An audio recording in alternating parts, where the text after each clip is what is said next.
Let's talk about something truly wild. For more than 50 years, there's been this giant hole in the ground in the middle of a desert that has been on fire, nonstop.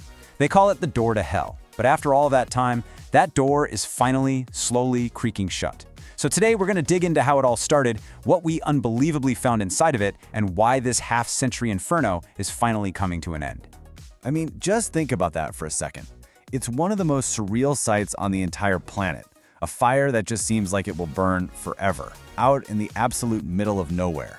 It just begs the question, right? How on earth did this even happen? And what could possibly keep it burning for so long?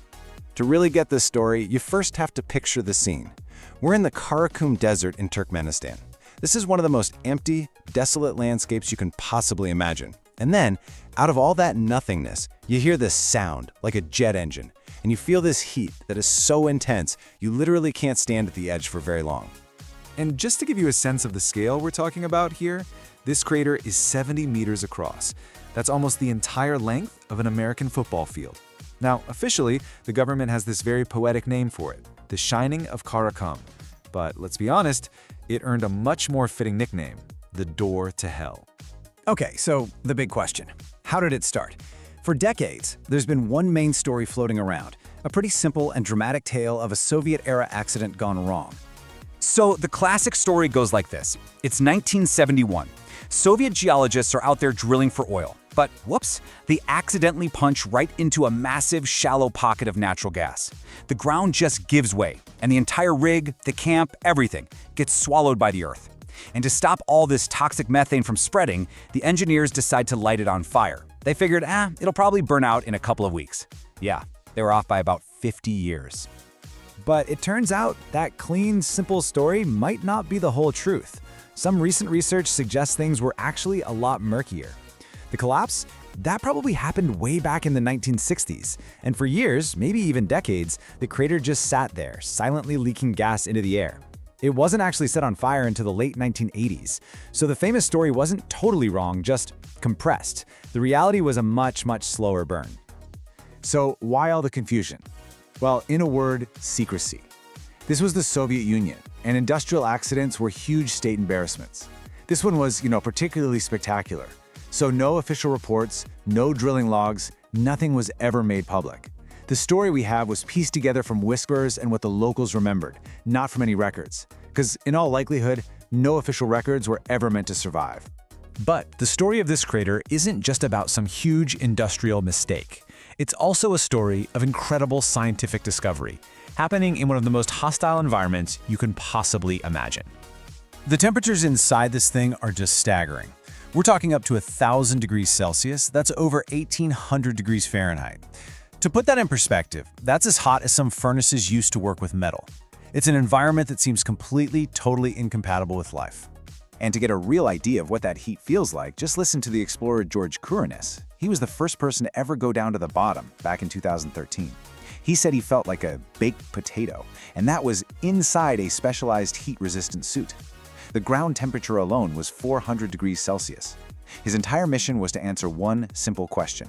Could anything possibly survive down there? And that brings us to this really cool concept, extremophiles.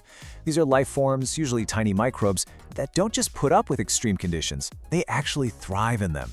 You find them in deep-sea volcanic vents, in pure acid, deep in the ice. But a fiery, gas-fueled crater? Well, that was a whole new ballgame.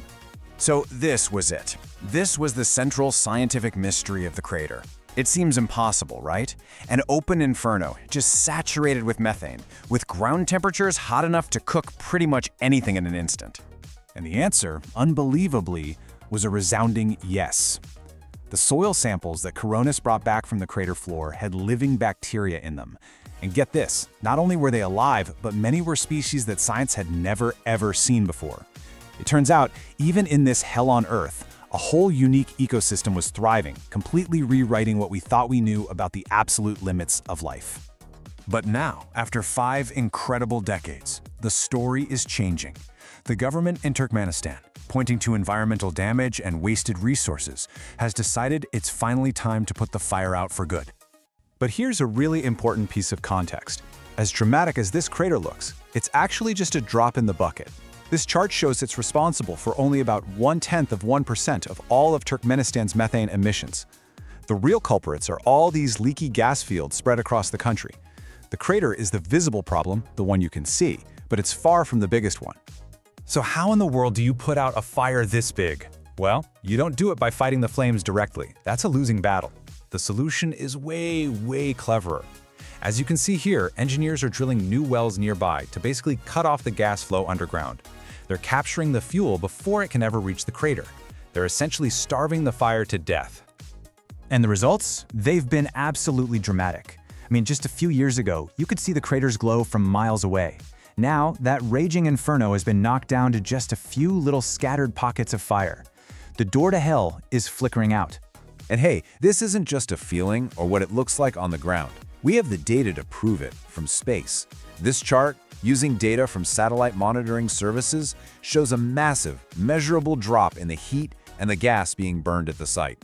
The plan is working, and we can actually see it from orbit. So as the fire finally dies, we're kind of left to wonder, what did this strange, incredible landmark really mean for the last 50 years? You know, its legacy is really just a whole series of contradictions. It started as an embarrassing industrial accident that somehow became the country's #1 tourist attraction. It was a scientific wonder that also served as a political stage for a president's publicity stunts. But I think above all, it's just this powerful 50-year-long reminder that our actions can have consequences we could never, ever possibly imagine. The fire is going out. The mistake is being corrected. But in doing that, a bizarre, terrifying, and honestly beautiful wonder of the modern world is vanishing right before our eyes. And it leaves you with a final thought, doesn't it? What is lost when a mistake accidentally becomes a wonder and then just disappears?